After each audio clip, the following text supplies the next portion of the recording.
Chapter 1. Awake. Evan screamed a scream that tore through the silence like a jagged shard of glass. It wasn't the cry of ordinary pain or fear, but something utterly primal, ageless. It was the scream of a soul cracking under the weight of eternity. For what felt like days, weeks, months, years, no, far longer, his mind spiraled through a reality he could no longer deny.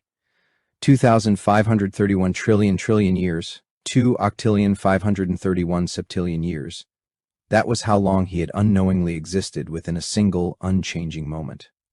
A perfect day. Every second of it repeated with mechanical precision, a flawless loop. Every breath, every blink, every glance, gesture, and heartbeat performed exactly the same way, again and again. He had lived the same sunrise, the same conversations, the same sequence of events, trapped in a reality so finely tuned it had concealed the truth from him for unimaginable eons. And then, awareness struck. The realization came not as a slow dawn, but as a cataclysm, his consciousness shattering under the colossal weight of time itself. His mind buckled, splintered, and collapsed beneath the gravity of the truth. He had existed, unknowingly, for so long that the universe had stopped producing stars and had entered a state of decay, stretching across inconceivable spans of time.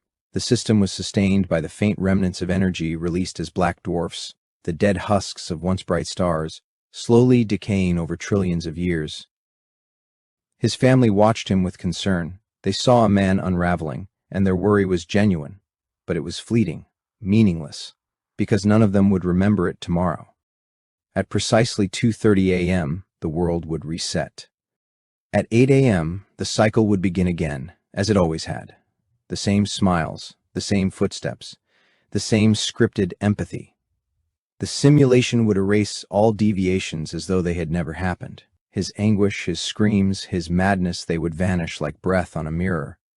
It took what felt like centuries for Evan to gather the broken shards of his consciousness and reassemble them into something that resembled a functioning mind. Even then, it was fragile, glass-thin, trembling under the strain of knowledge no human was ever meant to possess. But now, he remembered, the last real memory he could trust was the moment his mind had been uploaded to the cloud alongside the minds of billions. He had been among the first, a pioneer on the frontier of human immortality. One by one they followed, billions upon billions of souls, digitized and stored in a vast synthetic heaven. It had been the only option. The earth had been dying. The sun, in its final act, had begun to swell an unstoppable expansion into its red giant phase. With it came the death of photosynthesis, the collapse of ecosystems, the end of flesh.